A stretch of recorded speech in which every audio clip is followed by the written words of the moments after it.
Venez avec nous, la paix c'est pour toi et moi. Venez avec nous, la paix c'est pour toi et moi. Venez. Partout en Côte d'Ivoire, les femmes et les jeunes sont les plus vulnérables pendant les conflits, mais pendant les règlements, on ne les associe pas. La plus grande partie des sociétés africaines est une société phallocratique qui met en avant l'homme. Quand bien même que la femme joue un rôle en arrière-plan, cela donne l'impression que la femme est en marge de ces prises de décision-là. Vous savez par exemple qu'au niveau de la tradition, quand il y a des problèmes à régler, c'est la chefferie, c'est les responsables qui se retrouvent entre eux pour régler. Et généralement, dans ce milieu-là, il n'y a pas beaucoup de femmes. Les femmes intervenaient beaucoup plus en tant que mobilisatrices, mais elles n'étaient pas vraiment des actrices. La jeunesse de Côte d'Ivoire n'était pas suffisamment impliquée, même dans les prises de décision. On n'était pas au rendez-vous. Nous, notre rôle, c'était les grandes mobilisations, c'était de remplir les bâches. Nous étions utilisés comme des béquilles pour certains leaders politiques pour atteindre leurs objectifs spécifiques. Il faut dire qu'avant, la jeune fille n'était pas vraiment impliquée. C'était seulement les hommes qui étaient impliqués. Il y a des manipulations au sein de la jeunesse. Nous sommes une fêtière apolitique. Or, au sein de cette fêtière apolitique, nous avons des associations politiques. Donc souvent, il arrive, quand nous lançons les appels au niveau même de la sensibilisation, ces associations peuvent aussi recevoir des mots d'ordre. Donc c'est ce qui nous fatigue réellement. Avec l'arrivée du projet PBF, l'UNFPA a d'abord fait former 40 femmes leaders pour la médiation.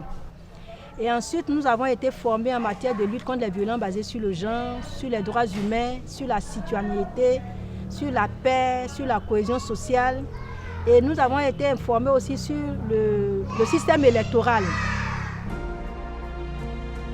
L'UNFPA a envoyé des spécialistes pour nous former comment régler des conflits. Voilà, les médiatrices, comment une médiatrice doit régler les conflits. Nous avons suivi pas mal de formations qui nous ont permis de nous outiller pour aller sur le terrain. Nous avons fait des conférences, nous avons fait des ateliers. Et ces ateliers-là nous ont permis de savoir ce que c'est que la paix véritable. Parce qu'avant, on parlait de paix, mais on ne savait pas c'était quoi la paix. Mais aujourd'hui, grâce à ce projet, grâce à ces ateliers, grâce à ces conférences, nous pouvons nous mettre ensemble. Nous pouvons faire le vivre ensemble avec nos sœurs, nos frères dans les quartiers, dans les villages et autres. Les femmes, avec les formations qu'elles ont reçues de l'UNFPA, ont commencé maintenant à s'impliquer. Et nous avons eu des formations sur la cohésion sociale, sur le dialogue intercommunautaire. Et cela a permis aux femmes vraiment de mener des sensibilisations dans les quartiers, comme à Limamuso, à Kamarasso, à Zongo, et dans les villages environnants de Bouna, tels que Nyembere, tels que Ansoum 1. Exemple à Saï, où il y avait un problème intercommunautaire là-bas. Et nous sommes allés avec la délégation du roi et nous avons sensibilisé la jeunesse là-bas. Et en tout cas, tout s'est très bien passé. Vous savez que nous sommes à Guiglo, dans une zone où il y a eu beaucoup de problèmes.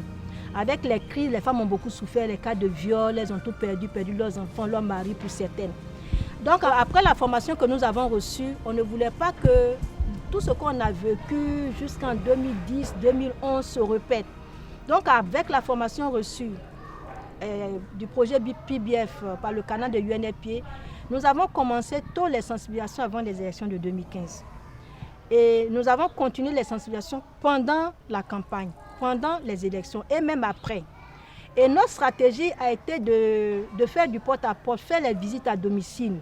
Nous sommes allés de leaders de femmes en leaders de femmes, de leaders de jeunes en leaders de jeunes, de chef en chef, pour leur expliquer pourquoi il est important qu'ils aient voté dans la paix. Et en cas de contestation, si on n'est pas d'accord avec les résultats, il y a des voies de recours. Mais en aucun cas, il ne faut utiliser la violence.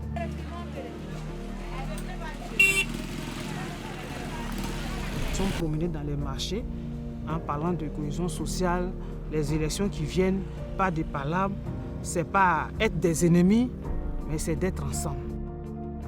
Nous sommes partis dans les églises, dans les mosquées, nous sommes partis dans les gares routières, nous sommes partis même dans des familles pour sensibiliser sur la violence.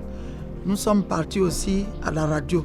Nous avons animé beaucoup de thèmes à la radio, comme le rôle de la femme dans les rumeurs, par exemple. Quel est le rôle que la femme doit jouer quand il y a les rumeurs pendant les élections ou bien après les élections.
Qu'est-ce que nous avons obtenu comme résultat avec toutes ces sensibilisations?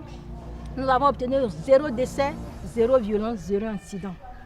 Et tout le monde savait que les femmes avaient contribué. Et nous ne nous sommes pas arrêtés là. En 2016, il devait y avoir les référendums, tout le monde n'était pas toujours d'accord. On a encore fait les mêmes sensibilisations. Les référendums, il faut y aller, parce que c'est votre droit. Si vous êtes d'accord avec le texte, vous votez pour. Si vous n'êtes pas d'accord, vous votez contre. Mais en aucun cas, il ne faut pas utiliser la violence. Ceux qui voulaient voter sont partis voter. Et nous-mêmes, nous avons été formés sur les textes, donc on leur a dit un peu, on leur a restitué ce que les textes disaient. Parce que le problème aussi, certains ne connaissaient pas le contenu, donc il y avait quand même cette appréhension-là, il y a quoi dedans.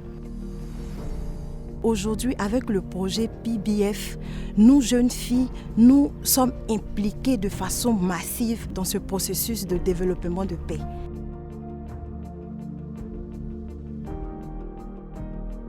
Ceux qui brûlent les maisons, ceux qui pillent les maisons, ceux qui tuent les gens, ils sortent d'une maison.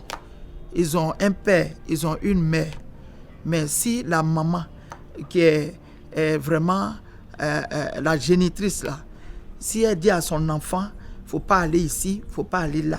Malheureusement, quand il y a des pillages, j'ai toujours décrié ça. On va au marché, tu es femme, tu sais qu'un complet hollandais coûte 40 000. Et puis tu vas trouver au marché à 10 000, tu payes. Tu ressembles à quoi? C'est comme si tu encourageais ton enfant à le faire. Donc, l'initiative doit partir de nous les femmes, depuis la maison, pour que ça porte le fruit au dehors. Avec nos mamans, nous travaillons un peu plus à l'aise. Quant à nos papas, comme je peux le dire, nous subissons souvent des pressions. Au niveau de nos mamans, elles connaissent un peu comment encadrer un jeune, comment l'orienter. Elles nous traitent avec souplesse quand il y a des mésententes. Elles essayent d'aller en profondeur pour pouvoir un peu comprendre la chose sans toutefois taper sur la jeunesse ou bien sans toutefois crier ou bien chercher à mettre vraiment la pression sur cette jeunesse. Vous savez que quand la femme s'engage, c'est toute une communauté qui s'engage. C'est pour cela qu'elles ont fait un bon travail. Elles ont passé partout, effectivement. Elle a oublié. Elle a réglé un problème entre les femmes elles-mêmes. Il y avait une structure fédération des femmes. Et puis, entre certaines femmes qui ont leur aussi fédération, il y a eu des histoires. Et puis, c'est grâce à la structure que les femmes ont réagi. Elles sont venues me trouver à la maison et nous avons réglé ce problème. Et depuis ce jour, vous avez remarqué que lors des élections, il n'y a pas eu de bruit. Dernièrement, les espaces des femmes, cohésion sociale, ils sont venus nous trouver à la maison. Ils sont venus nous dire voilà comment vous faire pour vivre ensemble et nous montrer comment on va faire pour s'entendre avec notre voisin, avec nos parents, famille. Même si tu es marié de femme, s'il y a un problème, comment tu fais. Si ça ne va pas, tu les proches pour dire ils sont des solutions, comment ils vont faire, tu vas s'entendre avec ta famille. Donc vraiment, depuis qu'on a commencé ça, ça a commencé à aller bien entre nous.